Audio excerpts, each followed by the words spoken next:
बिस्मिल्लाहिर्रहमानिर्रहीम। अस्सलाम वालेकुम दोस्तों, उम्मीद है आप खैरियत से होंगे। प्यारे विज़िटर, मेरी दुआ है कि अल्लाह आप सबको हमेशा खुश रखे, आमीन। प्यारे विज़िटर, आज हम बात करेंगे जिनका नाम डी से शुरू होता है। आपके बिज़नेस और जॉब के लिए ये महीना कैसा रहेगा, शादीशुदा लाइफ और तालीम के लिए कैसा रहेगा। जिन दोस्तों को अपना बुर्ज मालूम नहीं वो इस वीडियो से गाइडलाइन ले सकते हैं, और जिन दोस्तों ने मेरे चैनल को पहले सब्सक्राइब नहीं किया तो कर लें और साथ बेल आइकन और ऑल पर प्रेस ज़रूर करें, शुक्रिया।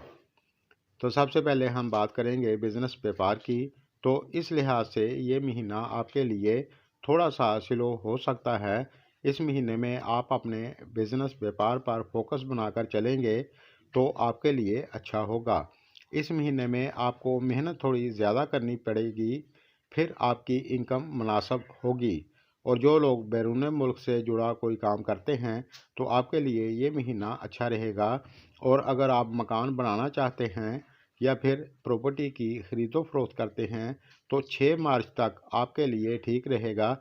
फिर 6 मार्च के बाद आपको ज़्यादा एहतियात करने की ज़रूरत होगी, और अगर आप एहतियात नहीं करेंगे तो आपको दिक्कत हो सकती है, अल्लाह ना करे। इस दौरान आप परचेज़ करने से पहले अपनी तसल्ली कर लें। ये बातें आपको इसलिए बताई जाती हैं कि आप थोड़ी सी एहतियात करके अपना फ़ायदा कर सकें। और जो लोग जॉब करते हैं तो आपके लिए ये महीना कुछ मिला जुला हो सकता है। मार्च की 14 तारीख तक थोड़ी सी दिक्कत हो सकती है, फिर इसके बाद आपको कुछ बेहतरी देखने को मिलेगी।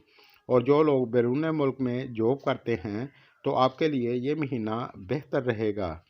तालीम की बात करें तो ये महीना आपके लिए अच्छा रहेगा।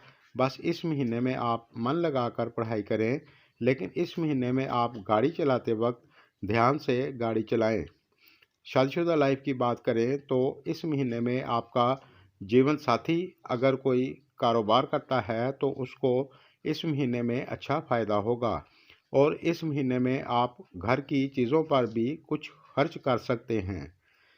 रिलेशन की बात करें तो ये महीना आपके लिए नॉर्मल रहेगा। इस महीने में आपके पार्टनर को सेहत से जुड़ी कोई छोटी मोटी दिक्कत हो सकती है।